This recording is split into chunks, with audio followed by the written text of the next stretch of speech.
Why I don't write fiction set in Portugal. For those of you who have no idea why I'm answering this, there is a rather long if polite question in Portuguese a few entries back, and because it is a polite question for Portugal, almost excruciatingly polite, it deserves an answer.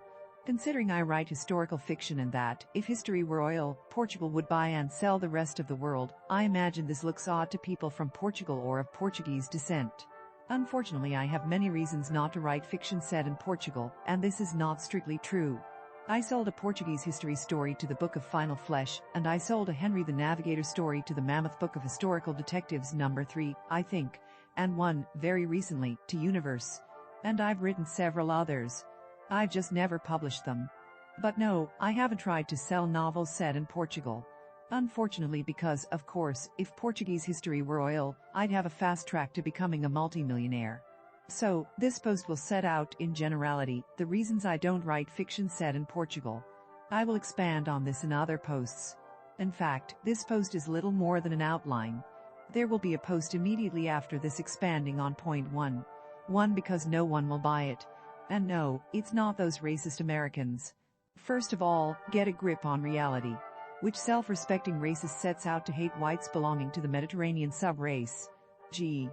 There are cogent reasons it doesn't sell in the US, unless literary or small press, and they would apply to practically any other country not Portugal. Well, maybe Portugal too, but I doubt it.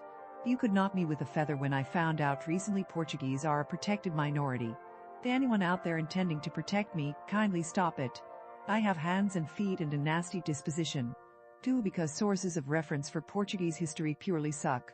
They're better in the US than they are in Portugal, as are most purely historical scholarly books. Unless you've tried to buy in both countries, kindly shut up, but they still suck. 3 I don't write things set in Portugal in general because I know nothing of current day Portugal. I'm fairly sure my parents think I abandoned the country. I'd like to submit to the Manu that the country left me behind. I truly don't recognize most of the places I grew up in. They're paved and covered in stack-A prole apartment buildings.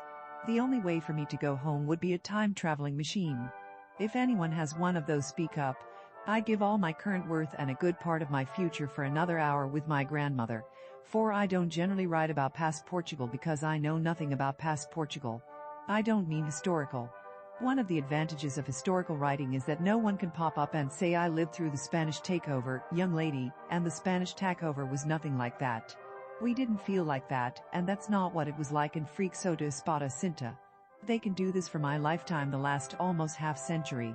And they would be right and I would be wrong. Part of this is that I left Portugal very young, 22, and never lived in it as a self-sufficient adult. Part of it is that, while still in Portugal, I bought Heinlein's Stranger in a Strange Land on the title alone as oh, Lord, that's how I feel.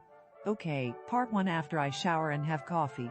Part 1 I'm afraid will have to go into what a writer has to do in terms of where you set up the story and themes for it to make cogent sense and sell.